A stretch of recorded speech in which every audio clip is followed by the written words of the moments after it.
ماہرین ماحولیات اسموگ کو پنجاب کا 5واں موسم قرار دے رہے ہیں اور ان کے مطابق یہ سیر و تفریح والے نہیں بلکہ خطرناک دن ہیں۔ فضائی آلودگی جانچنے والا ادارہ ایئر ویژول تو اکتوبر کے آخری عشرے سے ہی لاہور کا ایئر کوالٹی انڈیکس دنیا کے دوسرے شہروں کی نسبت زیادہ آلودہ ظاہر کر رہا ہے، جسے دیکھتے ہوئے دنیا بھر میں انسانی حقوق کا جائزہ لینے والی تنظیم ایمنسٹی انٹرنیشنل نے ٹویٹر پر پاکستانی حکومت کو خبردار کیا کہ عوام کو مضر صحت ہوا سے محفوظ نہ رکھنا بنیادی انسانی حقوق کی خلاف ورزی ہے۔ آلودہ ہوا میں رہنے پر مجبور لاہور کے شہری بھی اس کے اثرات اپنی صحت پر محسوس کر رہے ہیں۔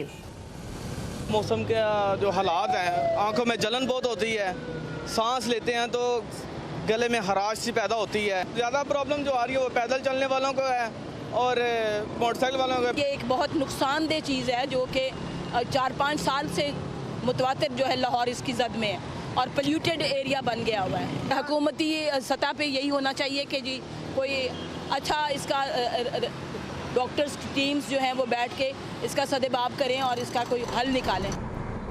ماہرین صحت کہتے ہیں کہ ملک میں بڑھتی آلودگی ان حالات میں سانس لینے والے افراد کی زندگی کے 5 سال کم کر دیتی ہے اور اس کے سبب پیدا ہونے والی بیماریوں میں اضافہ اموات کا سبب بن رہا ہے۔ انسان دیکھیے کھانا جو ہے وہ تو 3 ٹائم کھاتا ہے، 4 ٹائم کھاتا ہے، مگر سانس تو ہر سیکنڈ لے رہا ہے۔ تو جتنے بھی ذرات جو ہے ایٹماسفیرک پولوشن کے اور اسموگ کے ہمارے پھیپھڑوں میں جا رہے ہوتے ہیں تو ظاہر ہے اس سے پھر نہ صرف پھیپھڑے کی صحت متاثر ہوتی ہے، اس کے علاوہ دل کی بیماریاں بھی ہوتی ہیں اور اس کے علاوہ کینسر بھی ہوتا ہے۔ انوائرنمنٹ پولوٹیڈ ہوتا ہے تو لوگ پھر فزیکل ایکٹیویٹی بھی نہیں کرتے، گھروں سے باہر نہیں نکلتے، تو اس کا ڈائریکٹ امپیکٹ ہوتا ہے کیا اوبیسٹی کے اوپر۔ جو اوبیسٹی ظاہر ہے it's link with diabetes mellitus, اس کے ساتھ ہارٹ اٹیک، اس کے ساتھ جو ہے نمونیا، اوسٹیوپوروسس، ہڈیاں کمزور ہو جاتی ہیں۔ It's not just acute effect کہ رنی نوز ہو گیا اور آنکھوں میں سرخی آ گئی، اس کے بے شمار اور جو ہے امپیکٹ ہے اس کا۔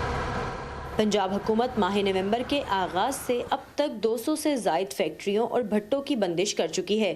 کسانوں کو بھی فصلوں کی باقیات نہ جلانے کی ہدایات جاری کی گئی ہیں، لیکن ماہرین ماحولیات کے مطابق یہ کام صرف چند دنوں یا مہینوں کا نہیں بلکہ مستقل حل نکالنے کی ضرورت ہے۔ Saman Khan, voice of America, Lahore.